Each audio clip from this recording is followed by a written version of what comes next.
looks nice. Is that small rice? What is it called?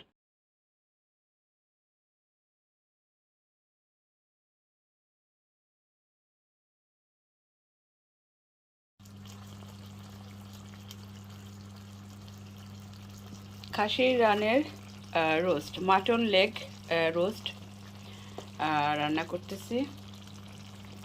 তো এটা আমি প্রথমে ম্যারিনেট করে এই যে মশলা, তারপরে ইয়োগার্ট, তারপরে কেচাপ, সয়া সস, এসব দিয়ে আমি এটাকে ম্যারিনেট করে একদম সারা রাত আমি রেখে দিয়েছি।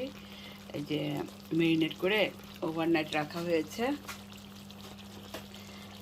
এবং তারপরের দিন এটাকে এই যে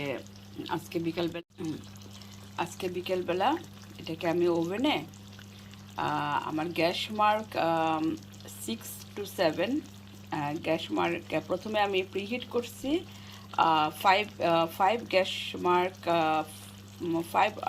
4 to 5 গ্যাস মার্ক দিয়ে আমি প্রিহিট করছি এটাকে। তারপরে আমি গ্যাস মার্ক হচ্ছে কততে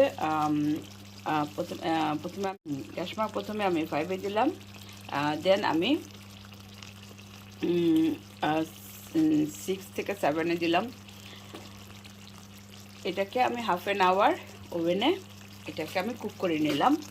এই যে ম্যারিনেট করা রানটাকে একটা এই যে ওভেন ট্রের মধ্যে নিয়ে আমি ওটার ওভেন ট্রের মধ্যে প্রথমে অ্যালুমিনিয়াম ফয়েল দিলাম, দেন তারপরে আমি ওটার উপরে পেঁয়াজ কাটা দিলাম, তারপরে পেঁয়াজ কাটা, আলু কাটা, মশলা এগুলা দিয়ে এটার উপরে রানটাকে বসায় তারপরে ওভেনে আমি এটাকে বেক করলাম আধা ঘন্টা। গ্যাস মার্ক হচ্ছে গিয়ে 6 to 7।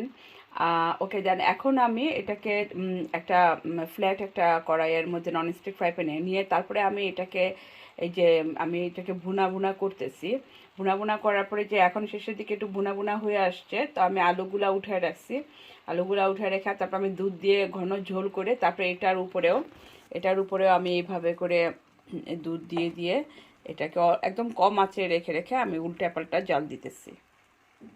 তারপরে যদি আমার সিদ্ধ না হয় তাহলে সিদ্ধ না হলে পরে আমি তাহলে সবশেষে আমি এটা সার্ভ করার আগে আমি ওভেনে আরও আধা ঘন্টা বা 1 ঘন্টা রাখবো আর কি।